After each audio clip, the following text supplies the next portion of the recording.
why culture and context matters and why we should pay attention to that. Culture and context is very, very central to the Japanese language in a way that it is not in English.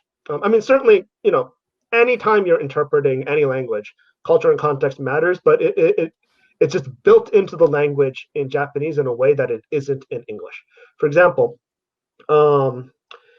if you can have phrases in Japanese where every word is the same, and it can mean the exact opposite of two different meanings. For example, um, uh, 悪いことを教えてくれる人は親友 means can mean a person who teaches you what is wrong, in other words, what is wrong and what is right, is the most valuable of friends.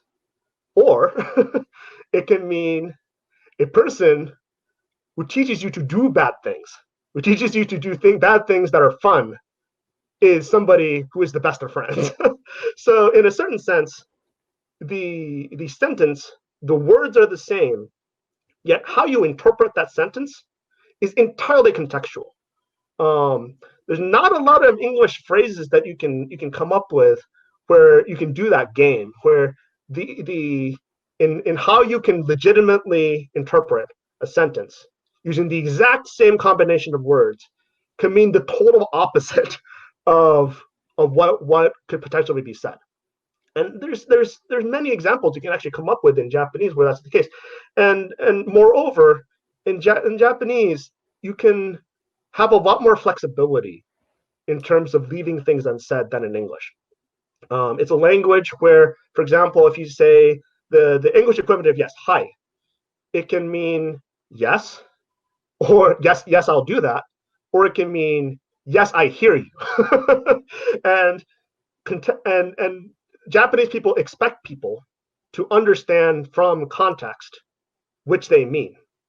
For example, there's a famous Japanese criminal case in which a mafia boss, a Japanese yakuza boss, was on trial for doing a murder for hire, and the words that he said to his subordinate was, "Oh, I see there's a sword over there. Don't take that sword."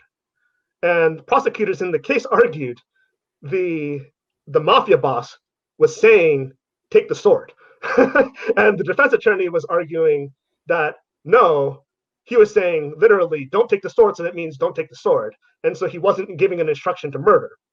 And this went all the way up to the Japanese Supreme Court, and eventually the mafia boss was found to be not guilty. But it kind of presents the challenge of the Japanese language, and you can certainly see a little bit of that in like American mafia movies and stuff like that. But I think the challenge is significantly greater in the Japanese language, I think, than it often is in the American English context. And you see that. Go ahead.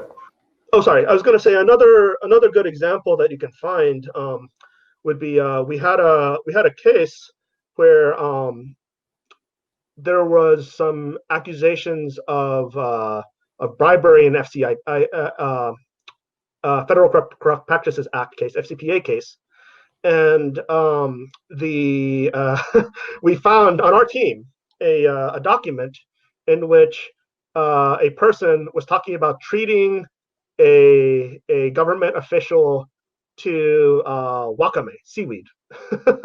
And on first glance, I think, particularly if you did the machine translation would translate that as seaweed. So a natural interpretation, I think, for most people would have been to simply dismiss that as being, oh, this person is going to take this person to some kind of seafood restaurant or maybe a vegetarian seafood restaurant or something of that matter.